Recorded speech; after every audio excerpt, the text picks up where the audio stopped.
बिस्मिल्लाहिर्रहमानिर्रहीम। अस्सलाम वालेकुम। आप सभी का इस्तकबाल है। आप देख रहे हैं गुलिस्तान न्यूज पर खबरनामा। आपका मेजबान मीर हिलाल हाजुरी हाजिर खिदमत। और खबरनामे में जहां मुतअद्दिद खबरें आया चाहते हैं, वहीं पर सबसे पहले सबसे बड़ी खबर, जम्मू कश्मीर से लोकसभा इंतखाबात के लिए बिगुल बजना अभी बाकी है, लेकिन तैयारियों को हतमी शक्ल दी जा रही है। यानी इस हवाले से कांग्रेस की जानब से 28 जनवरी को जो जम्मू के अंदर एक बड़ी मीटिंग हुई थी, जिसमें आइंदा लोकसभा इंतखाबात में मुमकिन उम्मीदवारों की फहरिस्त बनाई गई। वो फहरिस्त गुलिस्तान न्यूज के जरिए हम आप तक पहुंचा रहे हैं। जम्मू कश्मीर के अंदर सभी 5 लोकसभा हलकों से कांग्रेस ने अपने मुमकिन उम्मीदवारों की जो फहरिस्त है वो मरकजी कांग्रेस को भेज दिया है, और इन्हीं नामों में से जो नाम है वो ऑल इंडिया कांग्रेस की जानिब से चुने जाएंगे और बाद में उन्हीं को इन लोकसभा इंतखाबात के लिए फील्ड किया जाएगा। लेकिन बड़ी बात यह है, हर कॉन्स्टिट्यूंसी से, यानी कश्मीर के अंदर जो 3 लोकसभा हलके हैं उसमें बारामूला के लिए 4 नाम भेज दिए गए हैं, श्रीनगर बडगाम के लिए भी 4 नाम भेज दिए गए हैं, और अनंतनाग राजौरी के लिए भी 4 नामों की तजवीज रखी गई है। और इन्हीं नामों में से मरकजी कांग्रेस की जो क़यादत है वो नाम चुनेगी और वही फिर मैंडेट भी जारी करेगी। लेकिन बात यह है कि इंडिया ब्लॉक अपनी जगह, जम्मू कश्मीर के अंदर कांग्रेस, नेशनल कॉन्फ्रेंस और पीडीपी का इत्तेहाद एक तरफ, लेकिन इस इत्तेहाद के बीच सभी पॉलिटिकल पार्टीज का मौकफ तकरीबन सेम है कि हर कोई पार्टी ने अपनी अपनी जगह पर अपने अपने हलकों के लिए उम्मीदवारों की जो फहरिस्तें हैं वो बनानी शुरू कर दी है। इसमें गुप्तशनीद हो गई है। आपको याद ही होगा, साउथ कश्मीर के लिए हालिया दिनों पीडीपी की जानिब से मीटिंग बुलाई गई थी, जिसमें तजवीज दी गई थी कि महबूबा मुफ्ती ही कंटेस्ट करे। हालांकि वो हतमी नहीं था, लेकिन तजवीज जो है वो हासिल की जा रही है। लेकिन इन सबके बीच देखने वाली बात यह होगी कि क्या इंडिया ब्लॉक का इत्तेहाद होगा जम्मू कश्मीर के अंदर, क्योंकि जो नाम हमें आज मिल रहे हैं, जो हम आपकी नजर कर रहे हैं, बारामूला कुपवारा लोकसभा निशस्त के लिए सैफुद्दीन सोज का नाम तजवीज रखा गया है, जीएन मोंगा का नाम भी आया है, और अब्दुल रशीद डार उनका नाम भी आया है, और श्री बशीर अहमद खान उनका नाम भी बारामूला कुपवारा निशस्त के लिए कांग्रेस ने आला कमान को भेज दिया। लेकिन जहां तक श्रीनगर बडगाम का ताल्लुक है, इस सेंट्रल कश्मीर की इस निशस्त के लिए भी तारिक हमीद करक का नाम तजवीज में रखा गया है, मोहम्मद अनवर भट्ट का नाम, शमीमा रैना और अरशद अहमद तांतरे, ये 4 नाम श्रीनगर बडगाम लोकसभा निशस्त के लिए कांग्रेस की जानब से जो ऑथेंटिक हैं हम आपकी नजर कर रहे हैं, आप अपने टेलीविजन स्क्रीन पर भी देख रहे होंगे। लेकिन जहां तक अनंतनाग राजौरी लोकसभा हल्के का ताल्लुक है, यहां से गुलाम अहमद मीर का नाम कांग्रेस ने तजवीज किया है, और उसके साथ साथ जो पीरज़ादा मोहम्मद सईद का नाम, शबीर अहमद खान जो राजौरी से हैं, और जहांगीर हुसैन मीर, इनके नाम यहां से तजवीज किए गए। लेकिन जहां तक जम्मू का ताल्लुक है वो भी हम आपकी नजर करने की कोशिश करेंगे। जम्मू कुटवा लोकसभा निशस्त के लिए रमन बला का नाम आया है, ताराचंद का नाम आया है, मुला राम का नाम आया है, रविंदर शर्मा का नाम आया है, बलवंत सिंह का नाम आया है, योगेश सोहानी का नाम आया है, और इसके साथ साथ नीरज कुंदन का नाम आया है, प्रणव सगोत्रा का नाम आया है, और रंजन शर्मा का नाम आया है। ये 9 नाम जो है ये लोकसभा हल्का इंतखाब जो जम्मू कुटवा है उसके लिए है। लेकिन जहां तक उधमपुर डोडा का ताल्लुक है, उसमें विकार रसूल वानी, ठाकुर बलबीर सिंह, पंकज डोगरा, आकाश भारत, मोहिंदर भरद्वाज और दीनानाथ भगत भी शामिल है। ये वो नाम है जो हमें जराए के हवाले से मिली है। हालांकि ये जो लिस्ट मरकजी कांग्रेस को भेज दी गई है वो हम आपके टेलीविजन स्क्रीन पर दिखा भी रहे हैं। हमारे एग्जीक्यूटिव एडिटर इशफाक गौहर इस वक्त हमारे साथ इस खबर को लेकर मेरे साथ मौजूद है। गौहर, तकरीबन हर कोई जमात अपनी अपनी जगह पर यह तय की हुई है और इब्तिदाई तौर पर यह कोशिश की जा रही है कि सभी निशस्तों से अपने उम्मीदवारों का चयन किया जाए।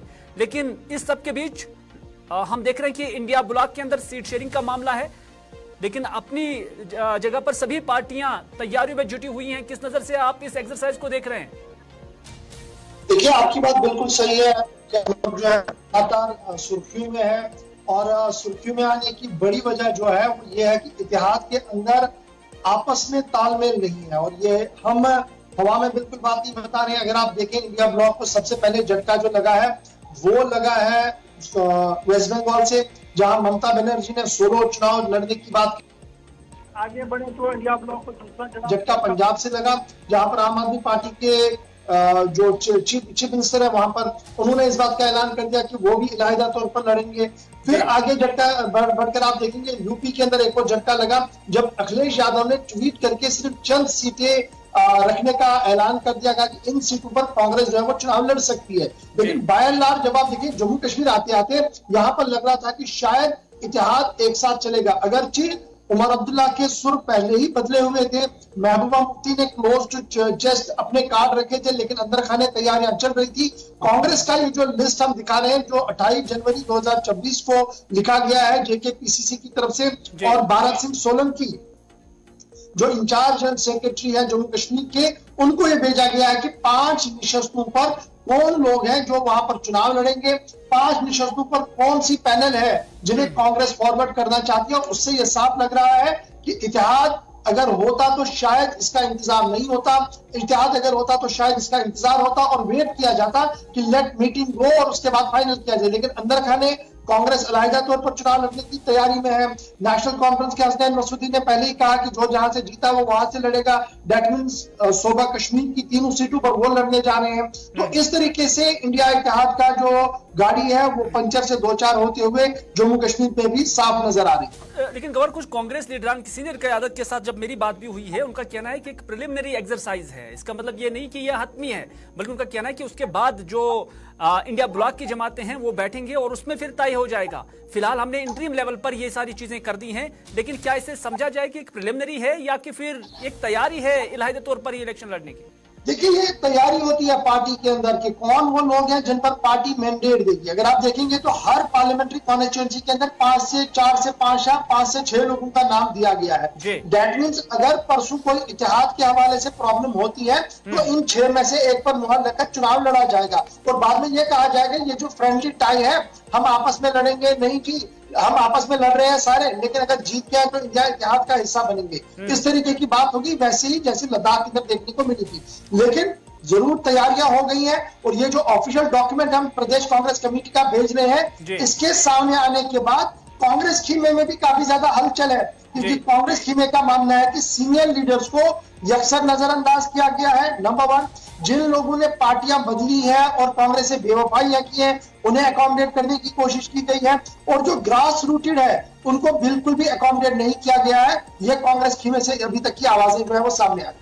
बहुत बहुत शुक्रिया इशफाक गवार बात करने के लिए, अपना नुक्ता नजर रखने के लिए। एक बड़ी खबर जो हम आपके साथ शेयर कर रहे हैं कि क्या इंडिया इत्तेहाद का अलायंस जम्मू कश्मीर के इन 6 लोकसभा इंक्लूडिंग लद्दाख की सीट क्या यहां पर चल सकता है, क्योंकि शायद शक इन सभी जमातों को भी है और यही वजह है कि हर कोई जमात इंडिविजुअल लेवल पर पार्टी बुनियादों पर यह तैयारियां की हुई हैं कि किस निशस्त से किस उम्मीदवार को खड़ा किया जाए, क्योंकि एतमाद की कमी है, इत्मीनान की कमी है, शक व शुबहात है। क्योंकि नेशनल लेवल पर भी हम देख रहे हैं कि किस तरह से आम आदमी पार्टी हो, अखिलेश यादव की जमात हो, ममता बनर्जी का जो पुल आउट हो, ये सारी चीजें जब देखते हैं तो उसी शैडो में जम्मू कश्मीर की पॉलिटिकल पार्टीज भी इस बुलाक को देख रहे हैं। लेकिन कुछ कांग्रेस लीडर का कहना है कि इंटरिम एक्सरसाइज है और पार्टी बुनियादों पर ऐसा होता ही है, यह हतमी नहीं है। उसके बाद इंडिया ब्लॉक की मीटिंग होगी और उसमें फाइनल जो फैसला होगा वो लिया जाएगा, ये कांग्रेस का कहना है। लेकिन तब तक आप भी देख रहे हैं, हम भी देख रहे हैं, और ये जम्मू कश्मीर की सियासत है और जम्मू कश्मीर के अंदर इंतखाबात को लेकर कुछ भी फैसला आ सकता है।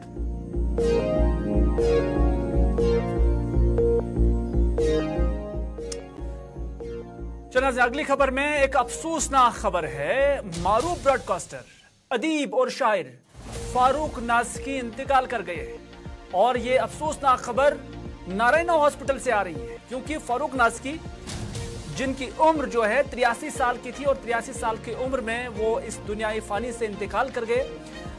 वो काफी देर तक जम्मू के नारायणा हॉस्पिटल में वो जेर इलाज थे और वहां पर उन्होंने आखिरी सांस ली। वो डायरेक्टर जनरल दूरदर्शन भी रहे हैं और ऑल इंडिया रेडियो श्रीनगर के सरबराह भी रहे हैं। फारूक नाज़की की एक बेहतरीन शायरी और अदीब की हैसियत से इनकी शख्सियत है और उनके इंतकाल पर मुख्तलिफ सियासी, समाजी और अदबी शख्सियात ने अफसोस का भी इजहार किया है। आपको बताते चले कि सहाफत, ब्रॉडकास्टिंग और अदब की दुनिया में जम्मू कश्मीर के अंदर फारूक नाज़की का एक नाम है और उसकी एक छाप है, और इस तरह से उनके इंतकाल से जो खिला जम्मू कश्मीर के अदब और ब्रॉडकास्टिंग में पैदा हो गया है, उससे पूर्ण करना मुश्किल ही नहीं, नामुमकिन ही है।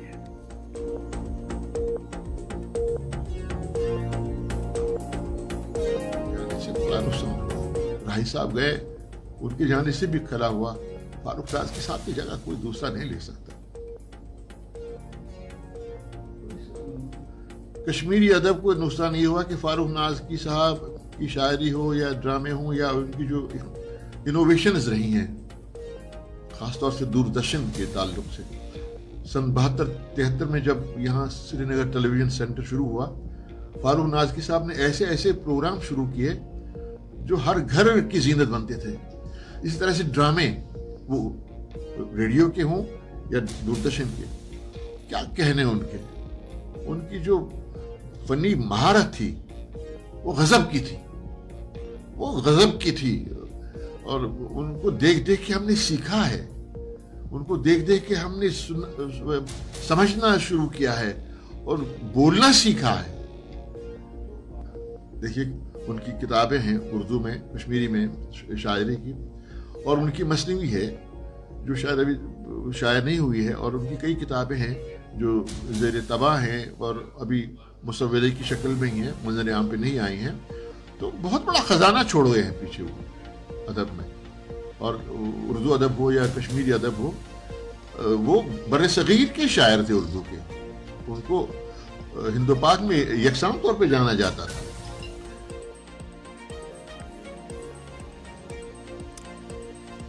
जब से ये खबरें आने लगी है कि लोकसभा के अंदर पहाड़ी तबके को शेड्यूल ट्राइब दिलाने से मुतल्लिक जो बिल है उसे बिजनेस में रखा गया है, कल रात से ही ये जो खबर गश्त करने लगी, तो उसके बाद जम्मू कश्मीर के अंदर जो गुजर और बकरवाल कम्युनिटी है उनमें खासी नाराजगी पाई जा रही है। और इस खबर के आने के बाद ही जम्मू के अंदर गुजर स्टूडेंट्स जो जम्मू यूनिवर्सिटी के हैं उनकी जानिब से एहतजाज करने की कोशिश की गई है, लेकिन आप तस्वीरों में देख सकते हैं कि इस एहतजाज को रोकने के लिए यहाँ पुलिस की भारी नफरी तैनात की गई है और उन्हें कैंपस से बाहर जाने की इजाजत ही नहीं दी गई है। इन तस्वीरों के अंदर ये जम्मू के विजुअल्स हैं और इसमें साफ तौर पर आप देख सकते हैं कि ये जो गुजर कम्युनिटी से ताल्लुक रखने वाले तालिब इल्म हैं उन्हें गेट से बाहर जाने की इजाजत नहीं दी जा रही है। आखिर क्यों ये इजाजत उन्हें नहीं दी जा रही है, उन्हीं की जुबानी सुनते हैं।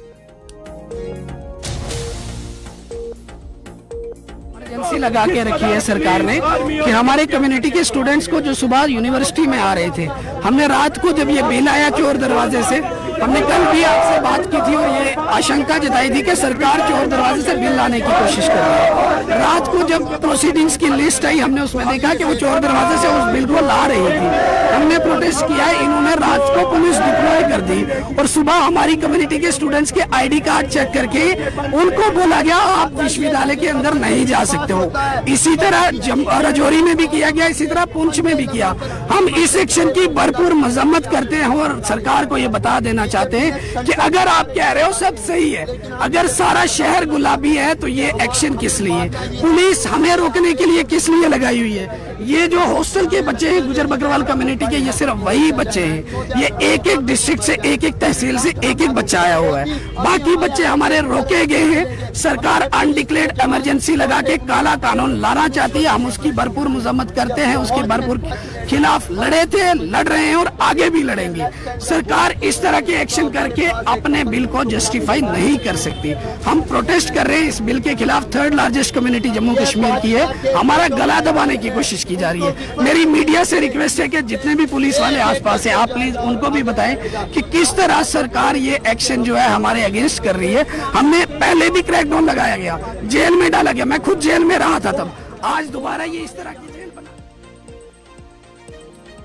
इधर पैंथर्स पार्टी के हर्षदेव सिंह की जानिब से आज एहतजाज किया गया। नेशनल हाईवे पे उन्होंने जो एहतजाज किया, उनका कहना है कि समरोली के मकाम पर एक होटल बन रहा है और नेशनल हाईवे ऑफ इंडिया की जो अथॉरिटी है वो इस पर कोई नोटिस नहीं ले रहा है। उनका कहना है कि ये गैरकानूनी तौर पर ये होटल बन रहा है और उन्होंने कहा कि नेशनल हाईवे ऑफ इंडिया इस हवाले से खामोश बैठी है। और उन्होंने कहा कि जहां इक़्तिदार में बैठे लोगों को खिदमत मिलती है वहां एडमिनिस्ट्रेशन की जानिब से नरमी बरती जाती है। हर्षदेव सिंह ने मजीद क्या कुछ कहा, उन्हीं की जुबानी सुनते हैं।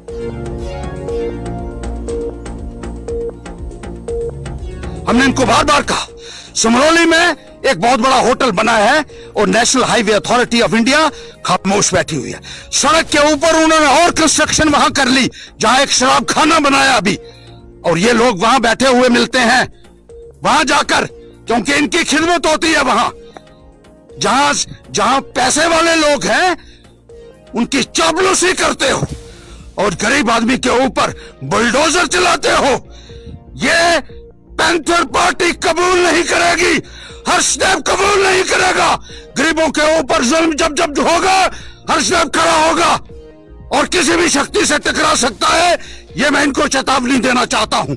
और जिन लोगों को आप शेल्टर दे रहे हैं, लोगों का ये कहना है कि उनसे पैसा लिया गया है, अब कितना लिया, किसने लिया है, ये आप लोग पता कीजिए।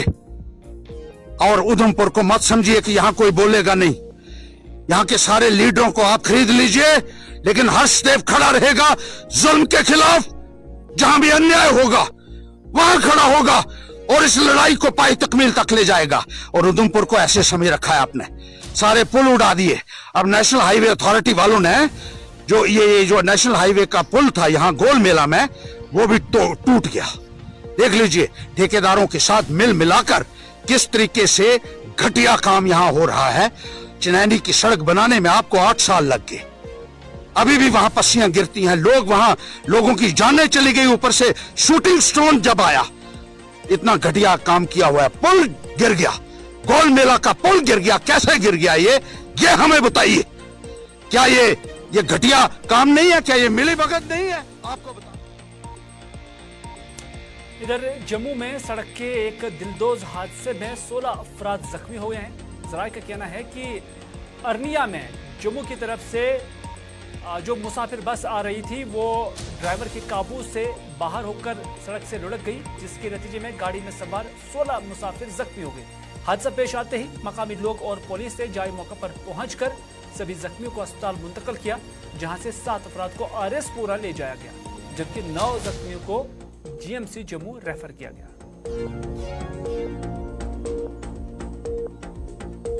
सुबह हमें खबर मिली, उसी समय हमारे जो डॉक्टर यहाँ पे लोकल थे वो यहाँ पे स्पॉट पे ही पहुँच गए। तो उन्होंने यहाँ से पेशेंट को जो है रेस्क्यू किया। शिफ्ट करने के लिए जो एम्बुलेंसेज हमारी थी हमने डाइवर्ट करके एम्बुलेंसेज को यहाँ पे रखा। 6-7 एम्बुलेंसेज ऑन स्पॉट पे यहाँ पहुँच गई। डॉक्टर रोहित ने खुद इनको शिफ्ट भी किया साथ होके। और इस वक्त तक जो पेशेंट टोटल हमने शिफ्ट किए यहाँ से इंजर्ड वो 16 है जो हमने किए हैं।